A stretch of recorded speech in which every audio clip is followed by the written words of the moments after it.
Être chassid Breslev, cela signifie quoi?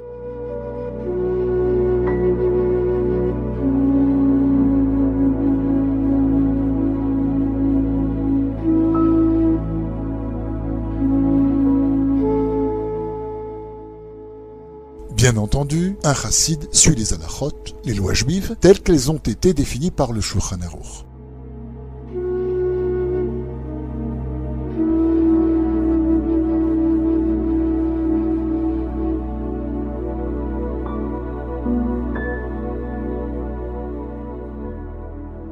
C'est ce texte qui est la référence de la plupart des juifs religieux de notre époque. Même si son interprétation peut changer d'un courant religieux à l'autre, c'est le Shulchan Aruch que nous consultons tous lorsque nous avons un doute sur la validité d'une certaine action que nous voulons entreprendre.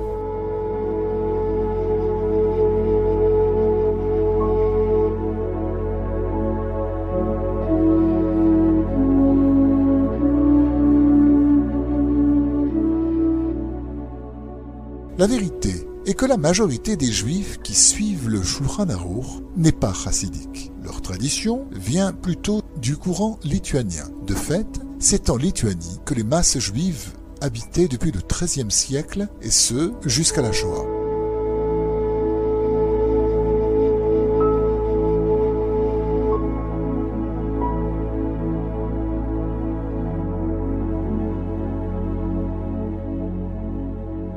Les chassidim viennent plutôt d'un pays voisin, l'Ukraine. C'est dans ce pays que le chassidisme a été fondé par Rabbi Israël ben Eliezer, plus connu sous le nom du Baal Shem Tov.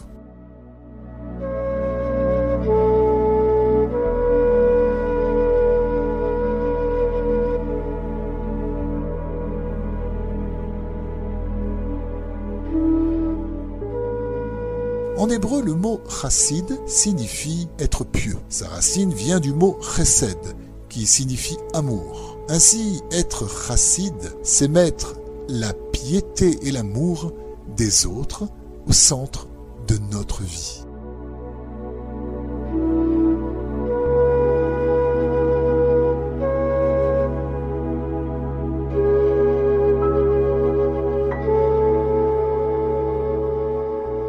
Au-delà des grands principes, que signifie exactement être pieux? Il y a une différence importante entre le juif qui suit les lois juives et la personne pieuse. Un exemple simple permet de saisir la nature de cette différence. Le peuple juif sait qu'avant de manger un aliment, il doit prononcer une bénédiction. Ainsi, il pensera chaque fois à formuler la bénédiction avant de manger. De la sorte, il se sera acquitté de son obligation religieuse.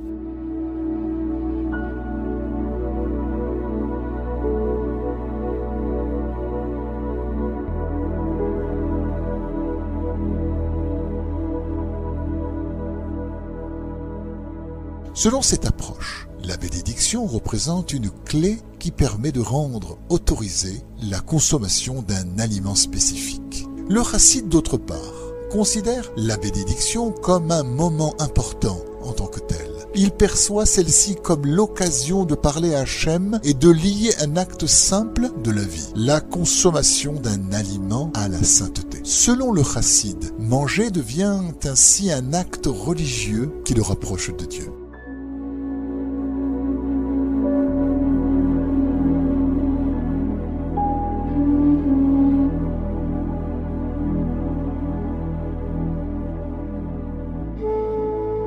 Au premier abord, la différence entre les deux approches peut ne pas sembler très importante. Pourtant, elle représente deux conceptions différentes de la vie. Selon la première approche, avant de faire quelque chose, il faut s'assurer que cela soit autorisé. Selon la deuxième, on se sert de ce qu'on doit faire pour se lier à Dieu. C'est sans doute pour cela que la racine du mot chassid est importante. Le mot chesed, voulant dire amour, on envoie le message suivant à Hachem. On l'aime d'un amour puissant et on désire qu'il devienne notre intérêt principal, voire unique dans notre vie.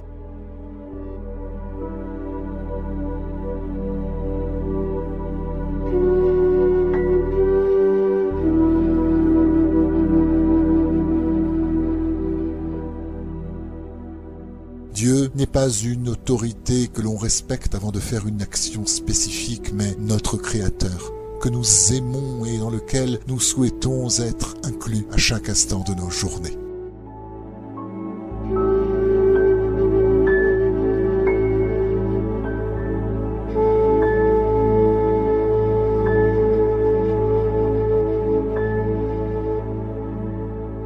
Vient s'ajouter à cela la Chassidut Breslev. Il y a plusieurs façons de définir l'apport important de Rabbi Nachman dans notre relation avec le divin. Sans hésiter, c'est de nous avoir donné tous les outils nécessaires pour faciliter notre rapprochement avec Hachem. En d'autres termes, Rabbi Nachman nous a facilité au plus haut point le passage de la théorie à la pratique.